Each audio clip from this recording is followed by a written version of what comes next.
सबों के सामने नेहेमिया की जीवन से हमें क्या शिक्षा मिलता है वह प्रस्तुत करने जा रहा हूँ। यह बातें परमेश्वर की लोगों की बंधुआई से वापस यरूशलेम लौटने का एक सत्य कथा है। जब फारस की राजा खुसरू द्वारा इन बंधुओं और इन गुलामों को छोड़ देने की एक आज्ञा पत्री से आरंभ होता है।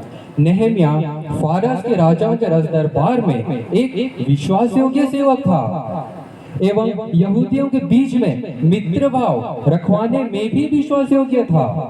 नेहेमिया राजा हर क्षेत्र के दरबार में एक पियाऊ के रूप भी काम किया एवं यहूदियों की पहली दल यरूशलेम लौटने के लगभग 90 वर्ष बाद वह राजा की ओर से यरूशलेम नगर का राज्यपाल पद को भी संभाला।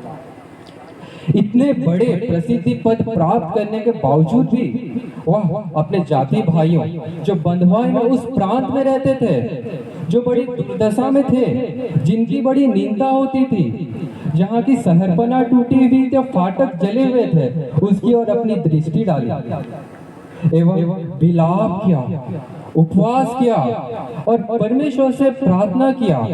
वह चाहने से तो ऐशो आराम की जिंदगी जी सकता था, परंतु उसने ऐसा नहीं किया। नेहेमिया यरूशलेम शहरपनाह को बनाने के लिए, राजा से अनुमति पाने के लिए और अपने लोगों की भलाई करने के लिए परमेश्वर से 4 महीने तक प्रार्थना किया था, क्योंकि नेहेमिया परमेश्वर का भय मानने वाला, उसकी आज्ञाओं को मानने तथा उसकी आज्ञाओं के अनुसार चलने वाला एक निडर व्यक्ति था। नेहेमिया के प्रार्थना के उत्तर स्वरूप राजा अर्तशस्ता ने यरूशलेम शहरपनाह को बनाने के लिए और अपने लोगों की सुरक्षा के प्रदान हेतु नेहेमिया को अधिकार, धन और सामग्री दिया। नेहेमिया यरूशलेम जाकर वहां की शहरपनाह का भ्रमण किया एवं नेहेमिया अध्याय 3 के अनुसार उसने लोगों को सुनियोजित तरीके से संगठित किया एवं यरूशलेम की शहरपनाह पुनः निर्माण किया। नेहेमिया अध्याय 4 के अनुसार उसने विरोधियों को नगर से सुरक्षा करने के लिए वह सबको इकट्ठा किया और प्रबंध को सुदृढ़ किया। जो काम एक अकेला व्यक्ति कभी नहीं कर सकता था, वह परमेश्वर की महान दया और कृपा से लोगों को संगठित किया, जिससे हर वर्ग के लोग ये यरूशलेम शहरपनाह को बनाने के लिए अपने अपने हाथों को बढ़ाए और शहरपनाह पुरानी ढांचे की नई बनकर तैयार हो गया। मसीह में प्रिय मेरे जवान साथियों, हम सभी कोई मसीह का दिया हुआ जीवन जी रहे हैं और इस मसीही जीवन में हम सबों का तीन सबसे महत्वपूर्ण समय आता है। पहला, जब हम संडे स्कूल जाते हैं और परमेश्वर का वचन को पहले बार सुनते और सीखते हैं। तीसरा, जब परमेश्वर का वचन हम में रहता है और उस वचन के अनुसार हम एक मंडली, एक कलीसिया को सुनियोजित तरीके से आगे चलाते हैं। इन दोनों के बीच में आता है हमारा युवा समय। युवा समय के महत्व एक मंडली, एक कलीसिया में उतना ही है जितने की एक पुल, एक पुलिया, एक ब्रिज 2 जगहों को जोड़ने में होती है। मसीह में प्रिय जवान साथियों, आज हम युवा युवतियां कहाँ हैं? जिस तरह नेहेमिया हर एक बातों के लिए परमेश्वर से प्रार्थना किया करता था, क्या हम भी अपने जीवन में प्रार्थनामय है या नहीं? क्या हमारा जीवन की दृष्टिकोण केवल संसार पर है या संसार पर रह रहे अपने मसीही लोगों पे भी है?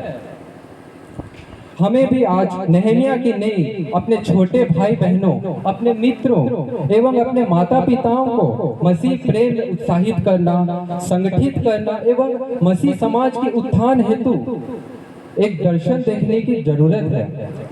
आज जब हम नेहेमिया की जीवनी को देखते हैं, तब हमें भी युवाओं के नहीं उस दर्शन को देखने की आवश्यकता है, क्योंकि बाइबल हमें बतलाती है नीति वचन 29 उसके 18वें पद में, जहाँ दर्शन की बातें नहीं होती वहाँ लोग निरंकुश हो जाते हैं। जिस तरह नेहेमिया ने यरूशलेम मंदिर की शुद्धिकरण किया था, आज हमें भी अपने हृदय रूपी मंदिर को शुद्ध करने की आवश्यकता है एवं जीवन की परिसर शहरपनाह की मरम्मत करने की आवश्यकता है। इस महत्वपूर्ण युवा समय को हम नेहेमिया की नहीं अपने आप को परमेश्वर के हाथों में सौंप देना चाहिए। क्योंकि लिखा है, कोई तेरी जवानी को तुच्छ न समझने पाए, पर वचन और चाल चलन और प्रेम और विश्वास और पवित्रता से विश्वासियों के लिए आदर्श बन जा। सबको धन्यवाद।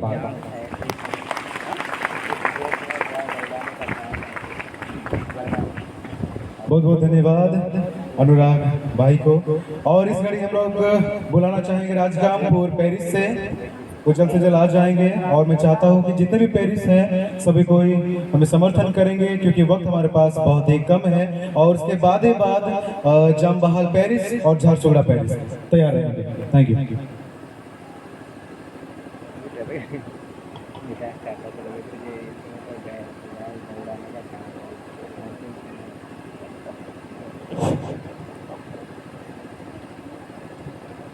यहाँ पे उपस्थित सभी अतिथिगण, पात्रीगण तथा प्रिय मेरे भाई बहन, माता पिता, सबों को मेरी ओर से शुभा है। मैं आइलेनिका राजगामपुर पेरिस से आप सबों के सामने में नेहमिया के जीवन के द्वारा हमारा क्या शिक्षा है, हम किस तरह से जीवन में नेहमिया के जैसे बन सकते हैं, उसे हम प्रस्तुत करना चाहते हैं। आपको बताना चाहते हैं कि नेहमिया कौन था। सबसे पहले हम ये जानना चाहते हैं कि नेहमिया के जीवन में बाइबल में उसका क्या मुख्य उद्देश्य था। वो भी हमारी जैसी मांस और शरीर धारण एक मनुष्य था, जो कि हमारी जैसा था, परंतु उसका कौन सा ऐसा कर्तव्य था जिसके द्वारा कि वो बाइबल का एक भाग होने के लिए पाया। हम देखते हैं वहाँ पे बहुत सारी किताबें हैं, बहुत सारी कम से कम 6 किताब को लेके बाइबल किया गया है। उनमें से 16वां किताब है वह नेहमिया का किताब है। 16वां किताब जो नेहमिया था, नेहमिया का अर्थ क्या है, सबसे पहले हम इसे जानेंगे। नेहमिया का अर्थ है यहोवा ने जो सम्मति दी है या जो हमें सांत्वना दी है। नेहमिया का अर्थ है यहोवा ने हमें जो सांत्वना दी है। ये शब्द हमें कितना शांति देता है। ये शब्द से हम जानते हैं कि निश्चय ही ये शब्द हमें निश्चय आगे को सांत्वना देगी। जिस प्रकार से नेहमिया एक बंधुआई में था, हम जानते हैं कि वो कोई जब बेबीलोन में वो रहने लगा था, उससे कई साल पहले हम देखेंगे, उससे पीछे कि लोग किस तरह से वहाँ पहुँचे और क्यों। इससे पहले हम देखेंगे कि दाऊद राजा थे और दाऊद राजा के बाद में सुलेमान राजा वहाँ पे राज किए, लेकिन उनके बाद में लोगों को परमेश्वर क्यों छोड़ दिए, क्यों त्याग दिए, और लोग वहाँ से दूर हो गए, परमेश्वर से भटक गए और परमेश्वर के सजा के तौर पे लोगों को फिर से बंधुआई में बेबीलोन फिर से वापस सजा में भेज दिया गया। परंतु परमेश्वर का अनुग्रह उन पे हुआ और बारी दर बारी करके लोग फिर से यरूशलेम में वापस गए, यरूशलेम में आए। और इस प्रकार से जब पहला फेज जरुब्बाबेल के द्वारा वहाँ वापस गए, दूसरा जबकि इज़रा के द्वारा, और तीसरा हम देखते हैं करीब 70 साल के बाद में नेहमिया उनके बीच में आता है।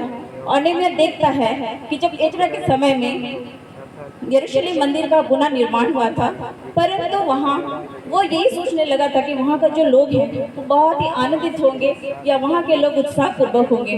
परंतु कुछ दिनों के बाद ऐसा होता है कि उनके वहाँ के कुछ भाई उनके बीच में आते हैं, क्योंकि नेहमिया हर एक से प्रेम करने वाला व्यक्ति था, हर एक बातों को जानने वाला व्यक्ति था। इसलिए सबसे पहले वो अपना देश, अपना प्यार उनके द्वारा जानना चाहता है कि वहाँ के लोग किस तरह से रहते थे। और जब इस प्रकार का बात उनकी समझ में आया कि वहाँ के लोग जो थे वे बंधुआई में और दुर्दशा में हैं और उनका जो शहर बना है वो बिल्कुल टूटा हुआ है, ये बात सुन के वो सिर्फ अफसोस नहीं करता है, लेकिन इस बात को लेकर ये समझने लगता है कि वो किस तरह से इस बंधुआई से उन्हें बाहर निकाले। वो खुद भी एक दास था, वो अर्थक्षेत्र राजा का एक प्यादा था, एक साकी था। उसके पास इतना सामर्थ्य तो नहीं था कि वो जाके वहाँ पे किसी के लिए कुछ करे, परंतु परमेश्वर से प्यार करता था और सच्चा विश्वास होने के नाते उसे मालूम था कि वो निश्चय ही परमेश्वर से मांगेगा, इस बोझ के साथ परमेश्वर के सामने रखेगा और परमेश्वर उसके बातों को निश्चय ही सुनेगा और उनके लिए रास्ता बनाएगा। ये उसका दिमाग में और उसके मन में था, क्योंकि वो परमेश्वर के साथ में अपना जुड़ाव रखा हुआ था, अपना लगाव रखा हुआ था। वो जानता था कि परमेश्वर मेरे साथ है और मुझे कभी नहीं छोड़ेगा। परमेश्वर एकमात्र रास्ता है जो मुझे रास्ता दिखाएगा। उस बातों को पूरा करने के लिए, उस कार्य, उस भार को जो कि उन लोगों के द्वारा अधूरा किया गया था, उसे पूरा करने के लिए परमेश्वर एकमात्र रास्ता है जो मुझे रास्ता दिखाएगा। इस विश्वास के साथ में जब उसके मन में ये बात रहा, वो वहाँ पे शांत नहीं हुआ, वो अपने शोक नहीं किया, परंतु शोक के साथ परमेश्वर की उपस्थिति में इस बात को बनाए रखा कि निश्चय सही समय पे वो परमेश्वर उसको रास्ता दिखाएंगे। और ऐसा होता है करीब 5 महीने के बाद में जब राजा के सामने इस बात को प्रकट करना चाहता है, उस वक्त भी वो केवल राजा के सामने इस बात को यूं ही प्रकट नहीं करता, परंतु उस समय में भी राजा के सामने बातों को प्रकट करने के लिए सबसे पहले वो परमेश्वर के सामने उपस्थित होता है, क्योंकि जानता है कि परमेश्वर के द्वारा हर बात संभव है और वही जो है जो हमारे लिए मार्ग को खोलता है। इस प्रकार से हम देखते हैं कि नेहमिया अपने जीवन में आगे जाता है और वो इस कार्य को पूरा करने के लिए सिर्फ एक बात को रखता है, प्रार्थना के द्वारा एक निवेदन को रखता है। लेकिन हम जानते हैं कि परमेश्वर से अगर हम मांगे और सच्चे मन से मांगते हैं तो वो एक नहीं, एक के बदले 100 देता है। उसी प्रकार से हम देखते हैं कि नेहमिया के जीवन में वो सिर्फ एक बात को कि परमिशन चाहिए था, वो परमिशन मांगता है, लेकिन परमेश्वर उसके साथ साथ में ना केवल परमिशन, उसके साथ में सेवक, सेनापति और घुड़सवार भी देते हैं और भी उनकी सारी जरूरतें जो कि उस दीवार बनाने के लिए थी, सारे बातों को प्रदर्शन करते हैं। उनको विश्वास हो गया था कि परमेश्वर मेरे साथ है और हर एक कार्य को पूरा करेगा। आगे को हम देखते हैं कि जब वो यरूशलेम में जाते हैं, उन्हें बहुत सारी विपत्तियों का बहुत ताड़ना, पट होकर अपमान, निंदा भी सहना पड़ता है। लोगों के बीच में बहुत अपमान सहना पड़ता है, लेकिन वो हटता नहीं है, वो ठहरे रहता है और जानता है परमेश्वर अगर मुझ में ये बात को डाला है, वो अगर मुझे प्रतिज्ञा किया है तो पूरा भी वही करेंगे। इस विश्वास के साथ में वो अटल रहा, टिका रहा और हम अंत में देखते हैं कि जो काम असंभव जान पड़ता था, लोगों के द्वारा नहीं हो सकता था, उस कार्य को केवल और केवल 52 दिन में पूर्ण रीति से वो संपूर्ण कर पाया और उस पुनः जो दीवार का काम था, जो पुनः निर्माण था, उसे वो केवल और केवल 52 दिन में ही कंप्लीट कर पाता है। या तो एक मनुष्य का सोच था कि वो दीवार को बनाए, लेकिन परमेश्वर उसे पूरा किया, क्योंकि वचन कहता है कि लड़ाई तो मनुष्य कर सकता है, लेकिन लड़ाई को जीत दिलाना तो केवल परमेश्वर की ओर से होता है। इसी प्रकार से जब उसके जीवन में लोगों ने बहुत सारा डर और बहुत सारी बातों का रखा, उसने कहा परमेश्वर यहोवा जिसे हम जानते हैं वही हमें सफल दिलाएगा, वही हमें विजय बनाएगा। लोगों के मन में बहुत डर था, क्योंकि वो परमेश्वर से दूर हो गए थे। वही नहीं जानते थे कि परमेश्वर किस प्रकार से उनके जीवन में कार्य को करेगा। और जब ये काम पूरा होता है, लोगों के मन में भी विश्वास होता है कि परमेश्वर हमारे साथ है और निश्चय निश्चय इस कार्य को पूरा करेगा। और जब पूरा होता है, लोग फिर से परमेश्वर की ओर फिरना चाहते हैं। और हम देखते हैं कि एजरा उनके बीच में रहता था, नेहमिया उनके साथ था, लेकिन वो अपने आप को कभी गर्वित महसूस नहीं किया। कभी भी अपने आप को किसने कहा कि मैंने सब कुछ किया है या मैं बहुत ज्ञानी हूँ। उसने अपने आप को, स्वयं को बहुत नम्र बना के रखा और उसने कहा मैं इस योग्य नहीं हूँ, लेकिन एजरा ही है जो एक याजक है, वो ही इस बात को प्रकट करेगा। और एजरा के द्वारा ही मूसा को व्यवस्था लोगों के सामने में प्रकट किया जाता है और लोग फिर से परमेश्वर की ओर फिरना चाहते हैं, क्योंकि वे सच्चाई को जानते हैं, मार्ग को पाते हैं और पुनः वो परमेश्वर की ओर फिरते हैं और परमेश्वर के साथ में फिर से उनका एक पुनः स्थापित होता है। उनके बीच में जो कनेक्शन टूट गया था परमेश्वर के साथ में, फिर से कनेक्शन जुड़ता है। इस प्रकार से नेहमिया जो है वो इजरायली और परमेश्वर के साथ में जो संबंध उनका टूटा हुआ था, उसे बनाने में फिर से एक बार उनका सहायक होता है। जब हम परमेश्वर के सामने में नम्र होते हैं और ईमानदारी और सच्चाई के साथ में खड़े होते हैं, परमेश्वर भी हमारे साथ रहता है। प्यारे भाई और बहनों, आज हो सकता है कि हम अपने जीवन में परमेश्वर को जानते हैं, परमेश्वर को पहचानते हैं, ये तो कहते होंगे, लेकिन परमेश्वर हमारे दिलों को देखता है, वो हमें जानना चाहता है। अगर हम ईमानदार हैं और सच्चाई के साथ में परमेश्वर के साथ जुड़े हुए हैं, चाहे जितनी भी मुसीबतें क्यों ना आए, असंभव हमारे जीवन में क्यों ना हो, लेकिन वो परमेश्वर है जो असंभव को संभव कर सकता है। हमारा विश्वास ऐसा ही होना चाहिए, नहीं कि केवल हम नामधारी क्रिश्चियन हैं या फिर अपने आप को केवल क्रिश्चियन ही कहते हैं। नहीं, अगर हम क्रिश्चियन हैं तो अपने काम में, अपने स्वभाव में, अपने पूरे रीति में संपूर्णता से हमें वो क्रिश्चियन को, शरीर को पूर्ण रीति से परमेश्वर के लिए दिखाना चाहिए। हम अपने कार्य के द्वारा, अपने स्वभाव के द्वारा हमें उसे प्रकट करना चाहिए। नेहमिया हमें एक बहुत अच्छा उदाहरण दे के जाता है कि नेहमिया जिस प्रकार से एक नम्र होके और एक विजय जीवन जिया, परमेश्वर के सामने में निडर बना रहा और लोगों के सामने में निर्भीक होकर खड़ा रहा और इस प्रकार से पूरा कार्य को सफल किया। आज हमारे जीवन में भी हम उसी प्रकार से परमेश्वर के साथ जुड़े रहें और परमेश्वर के आशीषों को और उनके आशीर्वादों को अपने जीवन में देखें। परमेश्वर इस वचन के द्वारा हमारा अधिकार आशीष दे। धन्यवाद। बहुत बहुत धन्यवाद। जोरदार ताली हो जाए नेता के लिए।